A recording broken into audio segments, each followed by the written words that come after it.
I want to share with you 7 tips for holding your people accountable. I often find this is probably one of the most challenging aspects of people leadership is holding people to account. When I ask leaders what stops them from holding people to account, they normally tell me that they don't want to rock the boat. They don't want people to not like them anymore.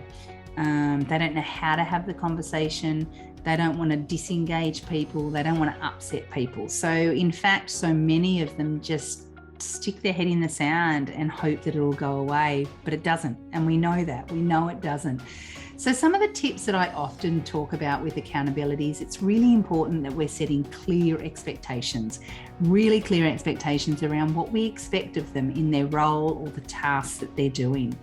And when we're clear up front about what we expect them to do and they're really clear with what they expect them to do, they know what to do. The second part of it is when I'm setting expectations with team members or setting tasks for them to do, I'm going to be really specific. So I'm going to set some SMART goals. So specifically, what do I want them to do? I want to talk to them about how we're going to measure the success of it. I want to make sure that it's achievable and it's realistic with what I'm asking. But the most important part as well is making sure we've got a time on it. So when does it need to be completed by? And I want to make sure that I'm getting commitment from them around this is the date that it needs to be completed.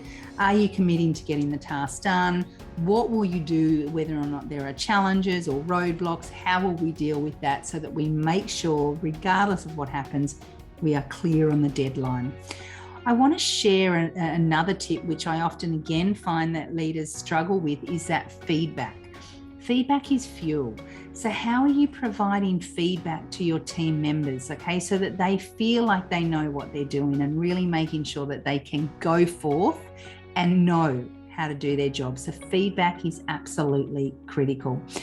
One thing that I often get leaders to do is the next point is around addressing poor performance. Okay, we can't let poor performance go, because if we let it go, then other people in the team will start to see it, they'll observe it, they'll start to lose trust for us as a leader. They might even start to disengage and start to underperform themselves because they're like, well, if Kylie can do it, why can't I? So we really need to address poor performance in a really fast environment. And that is generally, I'm saying to leaders, within that 48 hours. Don't leave it for longer than that, but know how to have the conversation. And there's lots of leadership models out there to be able to do it. Another accountability tip that I often talk to leaders about is consider how they might be feeling. Okay, one of the things that we expect from leaders is that they are emotionally intelligent and they're aware of not only their own awareness, but also their people as well. So really being aware of someone else's feelings and consider those feelings when you're going in to talk about accountability. Last 2, number 6 is follow up. It's got to happen. Put it in your calendar, put it in your diary. I don't mind where you put it, but the follow up has to happen. The more we follow up people, the more we allow them to realize that we are going to hold them accountable. So really making sure that we follow them up and we have a process to follow them up. And number 7 is around clear consequences. So really explaining to the staff member what happens if this is not met. So is it that we impact the customer? Is it that it impacts the business? Is it that it impacts the team? What are the clear consequences for us not achieving the deadline that we agreed to? A lot of the time I find that when people are really aware of what the impact is and what could happen, then they're more likely to achieve it.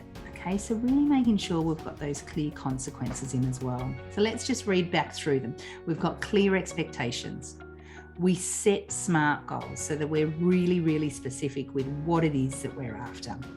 We look at feedback, making sure that we're providing feedback on a regular basis to ensure the team member knows where they're going and also if there's any kind of recorrections that they need to do.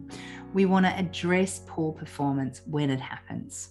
Okay, knowing how to have that conversation is absolutely critical. We want to consider our employees' feelings. We want to make sure we are following up. And finally, we want to make sure we've got clear consequences. accountability, okay, can be hard and it can be challenging for both you as the leader, but also your team. But in order to build a culture of high performance, accountability has got to be tight. I hope those tips have helped you. Thank you.